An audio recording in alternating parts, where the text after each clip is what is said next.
Hello, welcome back to Otter Pop Culture. Today we're going over the second album by Billie Eilish called Happier Than Ever. So this is her second album, and she's an LA-based singer. She's honestly one of the biggest pop stars at this moment. So she came out with an album back in 2018 called When We All Fall Asleep, Where Do We Go? I'll leave a little comment or a little link towards the video of my review of it in the description. But let's talk about this. So that first, well, actually, let's talk about the first album. So the first album actually wasn't really about anything entirely.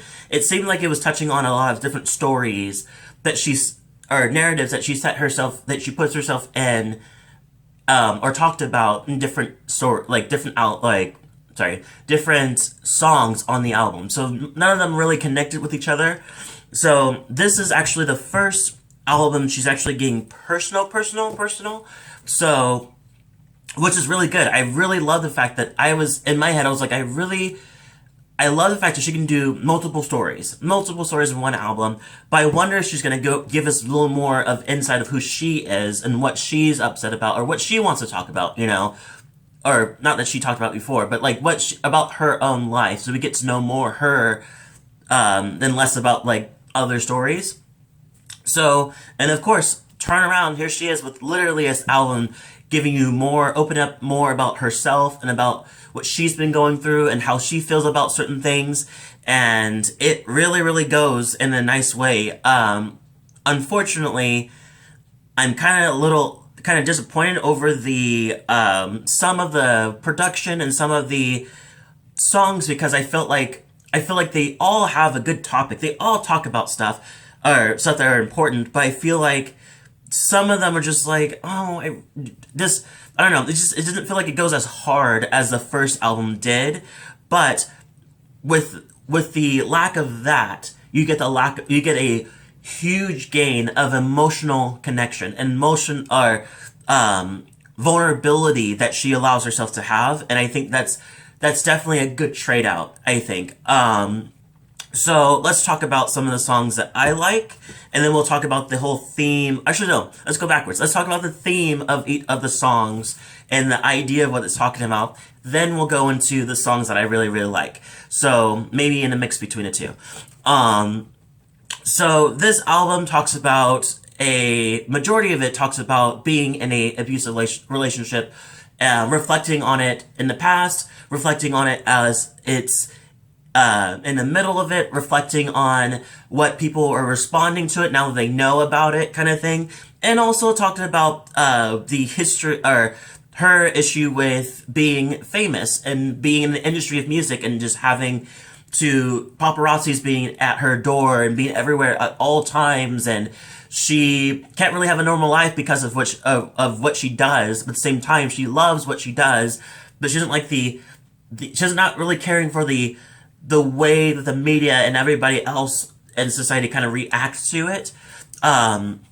So we start off with the song Getting Older, which kind of talks about a lot of things. Like the first verse talks about how she never really felt really desired by anybody, and now turns around and here's all these strangers coming, waiting for her to come out in her house, waiting her to come out any fucking building that she decides to go into, or wherever she is, there's always somebody trying to follow her, and so she does feel desired, but she's like, unfortunately, they're all kind of deranged, so it's hard to really praise or take in this being desired like this, because it's not really the way that I was expecting it to be. Then it goes to the ironic of her trying to, this is her finally talking the truth and kind of speaking her mind and letting herself kind of be vulnerable to us.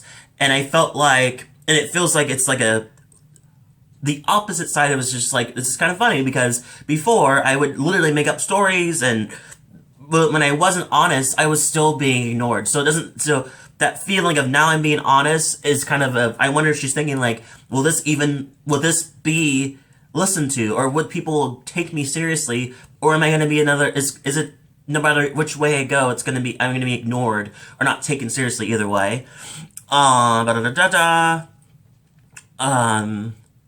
And then it kind of, and the last one talks about more of the relationship, how she says, she's like, because to be honest, I just wish that what I promise could depend on what I'm given. Pretty much saying, like, you can promise so many things. She wants to be able to say, if I promise something, that something will get back from that promise. Like, I don't want to promise to do something for somebody that's not worth the time. That doesn't give me the same space to improve, like, for them to improve as well. Why would, like, why would I give you why would I do something for you, wouldn't do something for me kind of thing. I don't know. But it feels like in that kind of space. I didn't change my numbers on what I really like. This one talks about the idea of her literally that. She didn't change her number. It's just, she doesn't really talk to certain people. And as she says literally in the beginning, I didn't change my number. I only changed who I replied to. And I think that it's a great direction of saying it, because it's just like, you don't have, like, this whole time I always thought, like, you had to change your number if you're with somebody stalking you, if you're with an ex or whatever that's toxic, change your number to a different thing. But she's like, no, I don't change my number. I just don't reply to you. You get blocked, you get this, whatever. Like, not gonna, your issue with me or my issue with you is not gonna adjust or change how I process things, how I do my shit. Like, I'm gonna still do my shit. You're just not gonna be in the picture. I love that. Going into Billie Bossa Nova, I thought it was very, very sexy.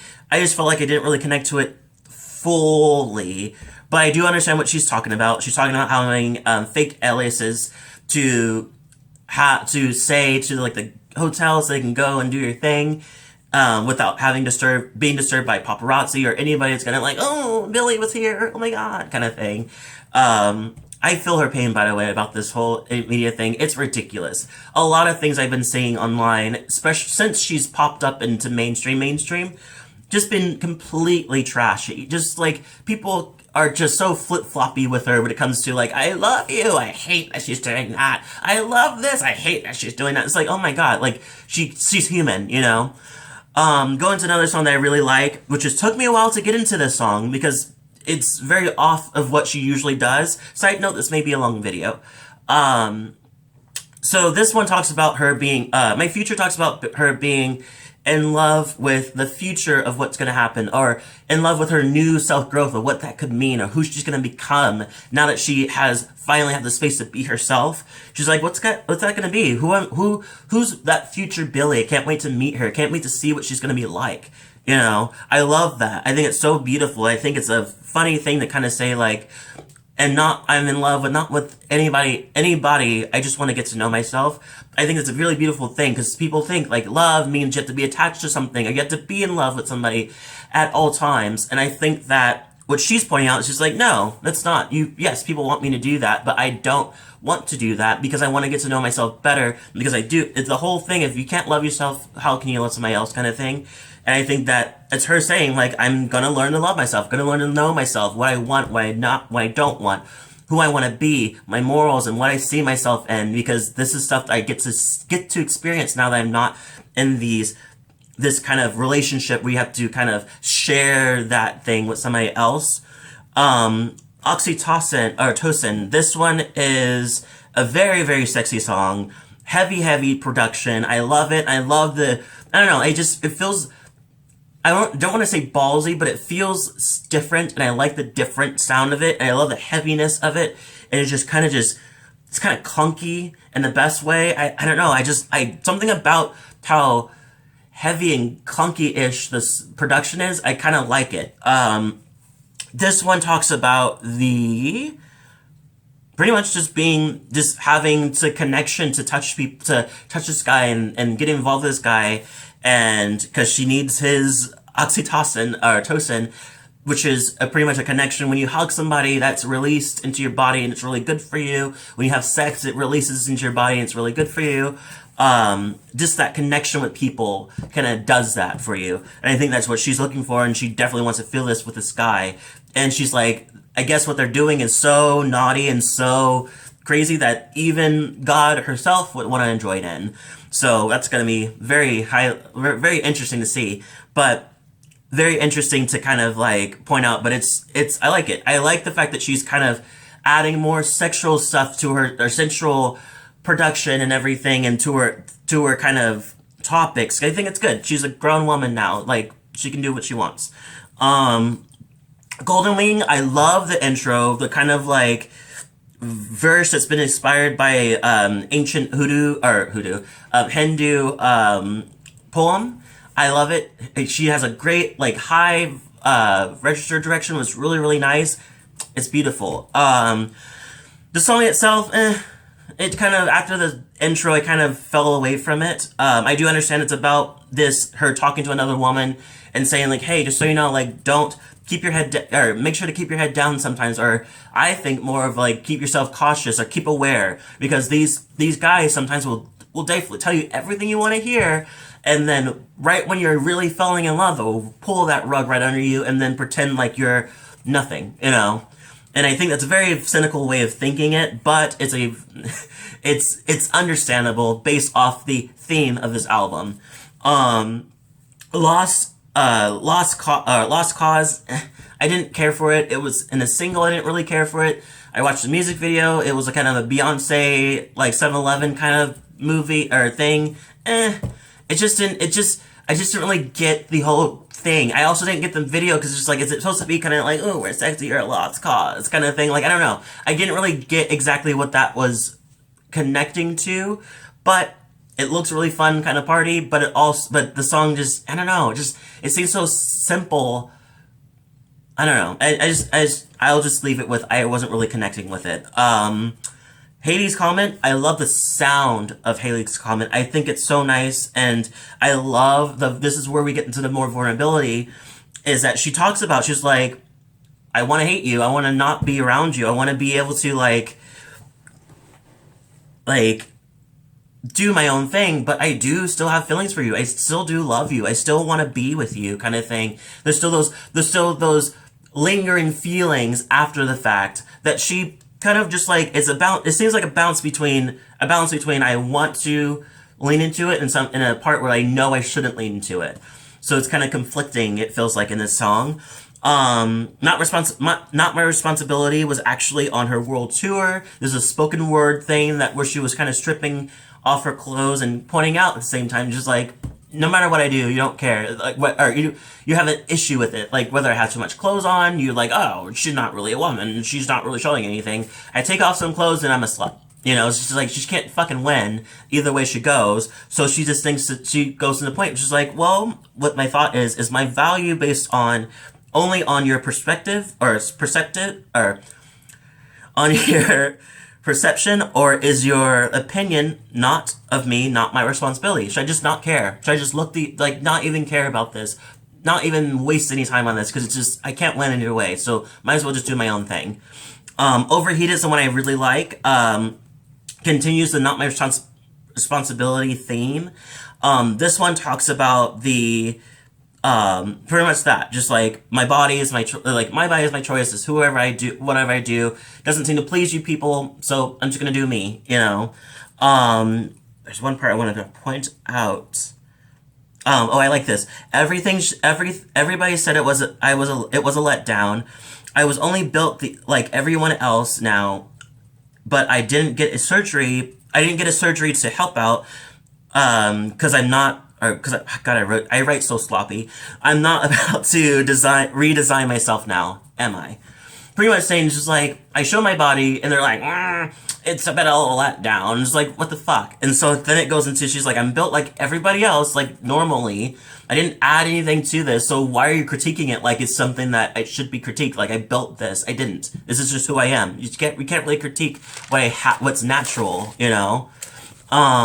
Everybody dies is kind of a gloom, but it's about a fear of death. It was to me. Your Power, very, very powerful song. I love it. I think it's so good. I love it. I love that she leaves it kind of low-key loose so that you can kind of put your own story into it, so you can kind of have space to make it relate to you. And I know a lot of people that have had a connection with this song when it first came out. It's very beautiful to hear people say, like, have this connection with this. NDA is the next song I really like, kind of bringing the sound a little more upbeat, I guess. I guess this is a little bit still dark, but it still gives you more. And it's pretty much talking about the idea that that romance is not really as intimate as she wants it to be because she has to tell them to sign an NDA afterwards because it's just like, I gotta make sure you don't tell people or say shit about me that it's gonna really fuck me over, you know? Um, and I love this kind of Kanye-like production that kind of grows, and it's like a mixture between like a Kanye song. If Billy and Kanye had like a production merge, and then at the end, Nine Inch Nails came in with the with the what's that song called? Ooh, I'm not gonna get it. Oh well, you'll know. If you know, you know. So yeah, I like that song. Everything is really good. The production's beautiful. It's great. Therefore I am. I'm not into it. It's just it feels like lost cause. We're just like, where are we going with this? How then you're not really telling us too much, and I don't know. It's just not for me. Happy and Ever, amazing. And this is where it just feels like she just finally anything else that I need to say. Whoosh, it's just a wave of emotion, a wave of just anger, and a wave of like, I'm done. You know, I love it. This one talks about the whole idea that the ex was driving with a drunk driving, and she's like, please don't do it, and he does it anyway, and just I guess this is a theme to their relationship. It's just like everything I try to tell you something to keep you safe or whatever, and you completely do the opposite. It seems like he doesn't really respect her opinion, but he respects the friend's opinion, like his friend's opinions, and that's not really not really healthy inside a relationship. And she definitely feels that way, and then over time, it's just like I don't tell anybody about this, so it's because it's embarrassing to know that I dealt with all this shit and I put up with all this shit, but then it makes you feel so much lonelier because you're not talking to anybody about it.